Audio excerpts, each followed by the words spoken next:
Today we'll do a triple episode, specifically because as per usual my list has continuations, but this time we can't neatly divide them into 2 episodes, so I might as well cut to the chase.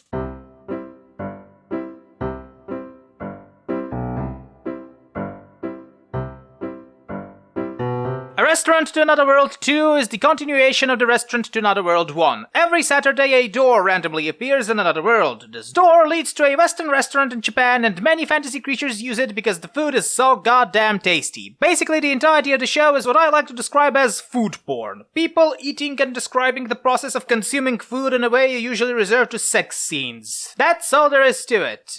No, that came out wrong. That's all there ever was to it. And that's a good thing, mind you. It does the required job about as you expect, so if you just want to watch something casual and lightweight, then this show is specifically for you. Ignore it if you want something more substantial.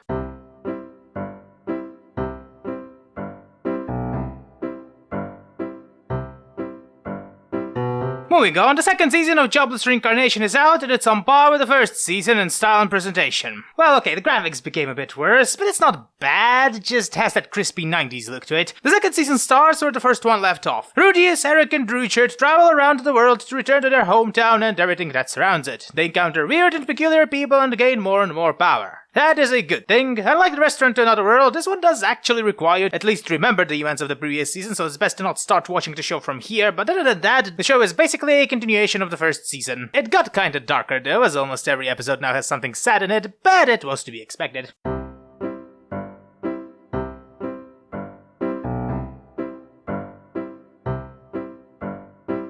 And finally, the second season of 86, the show that has given us the breathtaking revelation that racism is bad. We continue to watch the adventures of the remaining team of 86 that are now housed by the Federal Republic of Not Germany and their weird democratic ways and weird heavy mechas. If the previous season told us that segregating your entire country based on the color of your hair and then sending all the subhumans to die in your wars may not be that moral, ethical, or logical of a choice, the second season of 86 tackles the more peculiar problem of a group of more privileged people not expecting a crack team of combat specialists that knew only war for the last 5-6 years or so to be specialized in combat, solely because they're kids and thus aren't expected to meet the same standard of behavior or achievement set by these privileged people for themselves, only to then be angry at them when they perform better than they do. I think people call it bigotry of low expectations these days, which given the current situation in Europe is kind of fun in retrospect. But bigotry aside, I enjoyed the second season more than I've enjoyed the first one, specifically because the aforementioned stuff about bigotry isn't the main point of the show. Turns out that when instead of trying to preach a message, a war drama show turns into an actual war drama, it drastically improves! And the character direction is more enjoyable, and even the politics of the show get more tolerable to witness. Man, if only directors knew how wonderful it is when a show sticks to the core ideas of the genre it's in, we would be living in a much